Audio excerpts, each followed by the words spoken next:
All right, so today we're going to try to give you a quick intro into what all of these reports are so you can get an idea of which one you care about, which one you want to customize, and which ones you want to simply delete and get out of your hair. So first thing first, I want you to know that on the website, you can click this little intercom button here and start messaging us if you have any questions. This is going to come to us live and is going to be the best way of communicating with us immediately if you're not already a customer.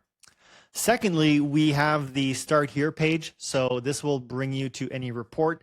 A very important thing when navigating all of these reports is that you can right-click on the next pages here and just simply jump to any report. There's a bunch of updates here, and there's a couple of tips, including how to contact us on the website. Now, the first report is the Explorer. And this is just going to be the absolute base. Keep in mind also, we have a list on our YouTube of an explanation in depth of every single report. But here we see all of the counts. And when we select an item, we see all of the properties here. The second report is the Explorer with Descendants. So descendant means the children of the elements. So for example, here we have some plumbing fixtures, but there's also some elements inside of the plumbing fixtures that are families within families within families. So if you want to see the inheritance, this is where you go. The third report is going to be the Explorer with field parameters. And field parameters is a very important advanced concept inside of Power BI that kind of lets you put like 10 reports into a single one. So right now we are looking at the category and then the family type all the way down to the Revit ID of each item. However, perhaps we want to see the levels, the work sets, the category tag, the models. Perhaps we don't. So this is where the field parameters come in, because if I select the levels here, all of a sudden I'm seeing all of the levels and I can see only the architectural elements, only the architectural air terminals, and so forth. If I want to see the division per level, I can simply click the merge levels here, and then I'm going to see everything that is on level 1, that is on level 2, and so forth. So this is a field parameter. You can make your own. Just want to make sure that this is very clear. It's a super powerful tool and you should know how to use it. And we've put it in there for you to expose how to use it. Or the model link is going to show you a couple of things, which links are in your models, which ones have been saved, are they imperial, are they metric, so forth, and whether the levels are pinned. So you can add other parameters in here. It's a very basic report. The level base and survey point report is just going to give you some data regarding your alignment of your models. So here, if we look real quick, we have the data as text, and then on the right side where it says dash quantity, we have all the data as pure numbers. So you'll notice they're a lot more precise. There's no rounding and there's no units in there. When we look at the level elevation, this is going to show us the raw data for elevation. So whether it's using survey point or project base point, and then we can see if it's following the BIM execution plan. We can also harmonize all of this so that it becomes all survey point or all base point. That way we can compare it more easily. The other thing it shows us is if a level is only in certain models. So for example, the finished floor is only in the site model, it's nowhere in the other models, although it seems to be basically level 1. The level elements is basically every single level, whether it's using a scope box, whether it has an extent. And here we are looking at the level family types in each model. And so if we see, for example, that the level HOK shared is used in both the architecture and the site model, but not every model is using the same level family. The grids report is going to give us some geometric information about the grids, so the angle, the length, and so you can detect very small or very long grids like this one that's about 6,000 feet compared to the 200 feet, or this one that's about 4 feet compared to the other ones. So all of these little anomalies are going to be showing up here. You can see that a lot of the models don't even have grids. That's terrible. And you can see whether the grids are pinned or not, and which ones are present in which model or not. When it comes to the systems, we have mechanical, piping, electrical, and walls. So this is pretty simple. You see everything that is in a system, and you see all the elements that are not in a system. So here we see everything that is system orphaned. We're going to see the exact same thing with piping, and we're going to see the exact same thing with the electrical systems. So if you got things in your systems, you'll determine what they are here. And if you got things that should be in systems, you'll see them in the list down here. So you probably want to get this list from 9,000 to 0 if you're using systems in your project. Wall systems are really going to be relevant when it comes down to what's in a curtain wall, for example. So here we are going to be able to see all of the panels and the mullions in each of these walls.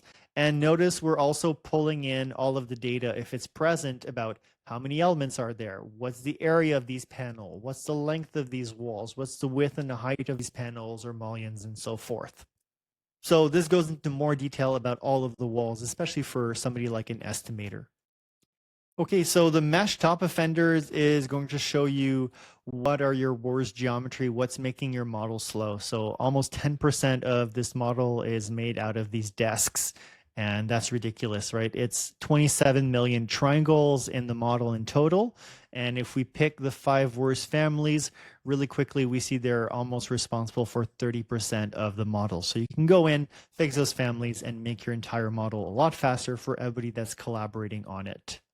The materials by models will allow you to see which materials are shared between multiple models. So this is going to be important if certain materials are supposed to have a nomenclature and be used across the models.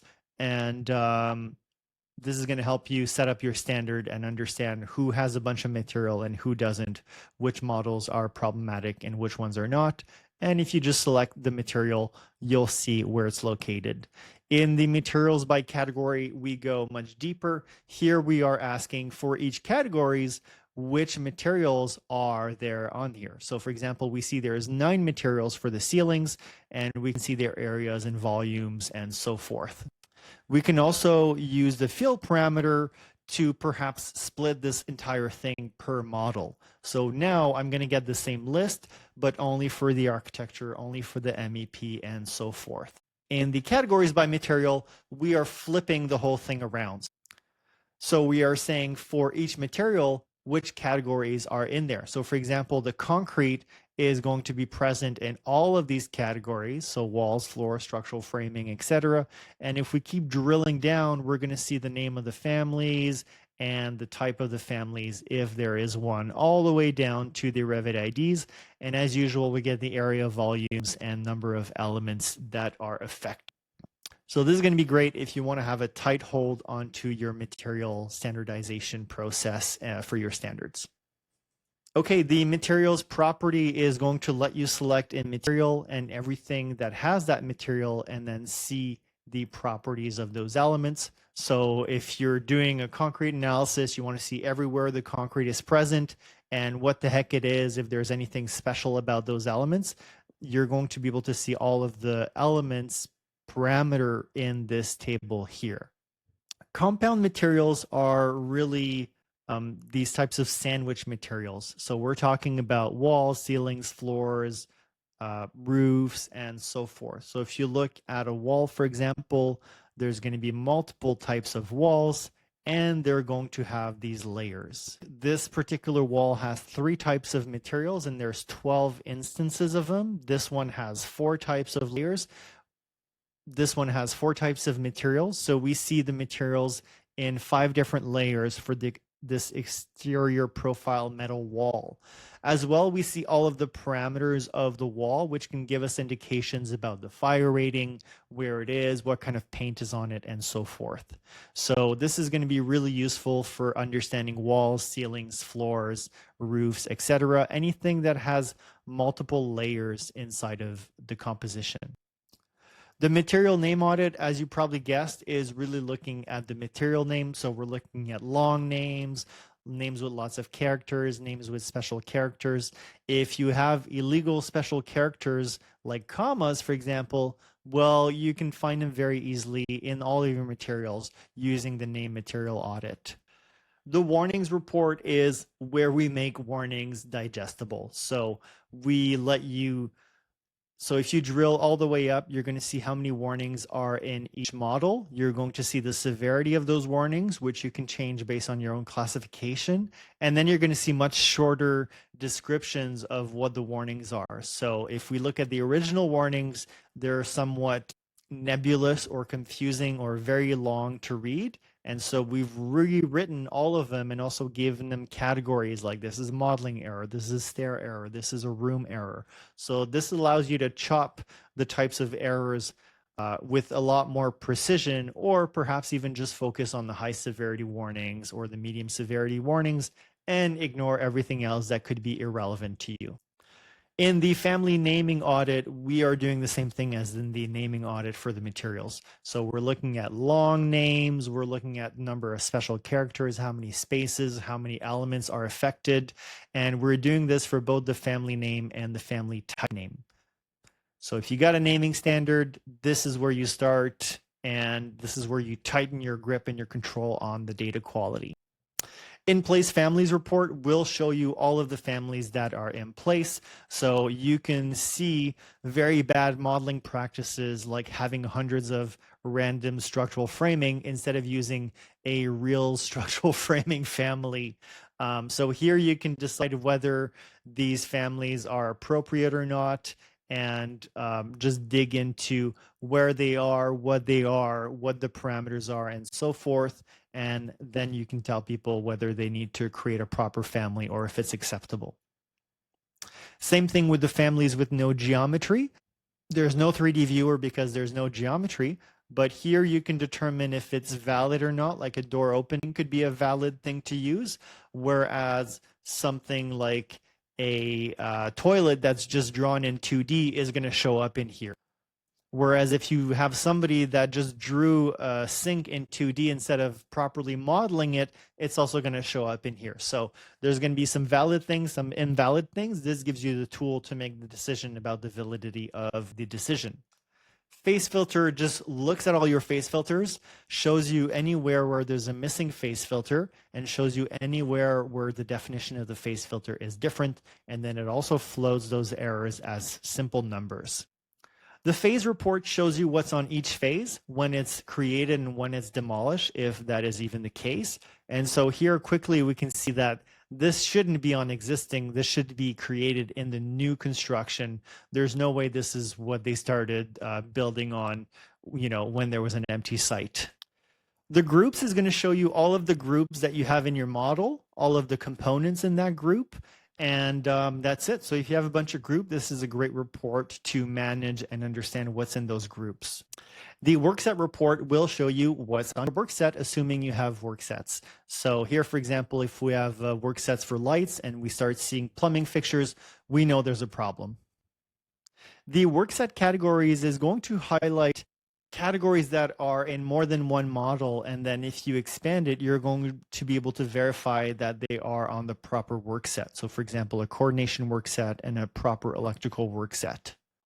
The work set comparison will let you look at the model per work set as well as determine everything that is on those work sets. So for example, if we look at the architectural work set for coordinating light versus the MEP for electrical elements, we need to hold control to do the selection, but it's going to allow us to look at two different things at the same time, and the selection is not going to interfere with each other. Here in the OmniClass format, it's pretty simple. We are showing you everything that is classified as OmniClass and everything that is classified as Uniformat. You can quickly see what percentage of classification you do or don't have. Now, when you look at the individual OmniClass and Uniformat report, we're showing you everything that's classified and everything that's not classified. So you can drill down in here and see, oh yes, my lighting devices are classified as lighting controls. That's probably normal and so forth. And if you're supposed to have everything classified, well, you're going to want to get this list to 0. It's going to be the exact same thing with Uniformat, except there are some levels. If you don't care about the levels, you can simply remove them from the hierarchy of the matrix, and you're going to go right down to the core of the data. And as usual, if we drill down, we start to see after the classification, what are the Revit elements in here? What's their category, family, and type? The parameters type is basically an auditing report. It's going to show you where your parameters are present, where they're empty, where there's irrelevant data. And this is where you can really clean up your model and gain some efficiency. Even more in the instance parameters, as we'll see, this is a bit of a longer report to load because there's, over 7 million parameters in here. And right away, if we look at the value, 4 million out of the 7 million parameters are empty. So this gives you an indication of the giant mess and cleanup that we'd have to do in here in this particular model. So this will really let you see which parameters are 100% fill if they have more than one value, which parameters are partially filled, which ones are completely empty, which ones are filled, etc. So here is where you really get a tight grip on the quality of the data, and it also helps you identify parameters that are slowing down everything, bringing zero value so that you can get rid of them and make your model a lot speedier. The parameters navigator will show you all of the parameters in everything we have in Power BI, whether it's a physical element or whether it's a conceptual element. You can select these things, see if it has instance parameter, type parameters, or family parameters, and then do your data strategy based on that information.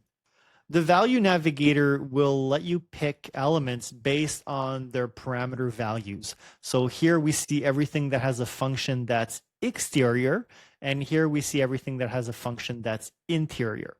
You can pick any of the parameters in your project to do this. It's just kind of a fun way of getting into the data without making your own custom reports just yet. The parameter sum is similar. It's kind of a universal Swiss Army knife for summing up values. So here right now we're summing up volume. We could go to area, for example, and it would pick anything that has an area and start summing it up. And if I select all these ceilings, we see the breakdown here. All of these areas are being summed up. So this is not going to be what you would do with a custom report. You'd probably start honing in on your data, but it's a nice start to start poking around at the data in here. The rooms report is going to split everything per level and per room, and then let you poke into the parameters of those rooms to determine what it is, as well as really gives you a great view as to what's happening inside of those rooms. The room element is going to show you everything that is in each room and then everything that is not in a room. So if all your air terminals are supposed to be in a room, you're going to want to get this number to 0. And once they are, you're going to find them in the proper rooms in here. The rooms content inspector is kind of an evolution of the rooms report. It lets you select a particular room and then poke around and get more information about the things in that room. And then once you disable the auto section, you can poke around and start getting data about the things that you selected in that room. The types hyperlink is going to extract any URL that you have in your model and let you play around with it. Of course, this is more useful if you have an as-built model rather than a design model. The dashboard is famously confusing and scary. It's basically a salad of all of these tables that talk to each other. It's kind of a mishmash of a lot of the reports we've looked at before. So levels, room names, elements inside the rooms, elements per material, materials per elements, elements and their descendants, groups, and so forth. So this is really kind of a starting place. You can chop this in half, get rid of half the things you don't care about, but it's a nice place to have everything in one view. The constraint analysis is more relevant to the nerds who want to explain the problem of Revit using so many weird references and not having a single level parameter. And we see more the solution in this report where we've aggregated these levels together. And we also are starting to tell you what elements are on the right levels or not. So for example, if you have a window that tells us it's on level 1, but really it's on level 10, that error is going to be detected here. So here we see in red everything that is not on level 3 geometrically, and it's pretty obvious when we look at it in here. So that's it for the overview of all the reports we have. I know this was a long video. You can look at our playlist and see more information about individual reports. So we expect that you're probably going to get rid of half of these reports for your own template, and you're going to customize these reports for your own needs. If you have any questions, don't hesitate. I'll talk to you soon. Cheers.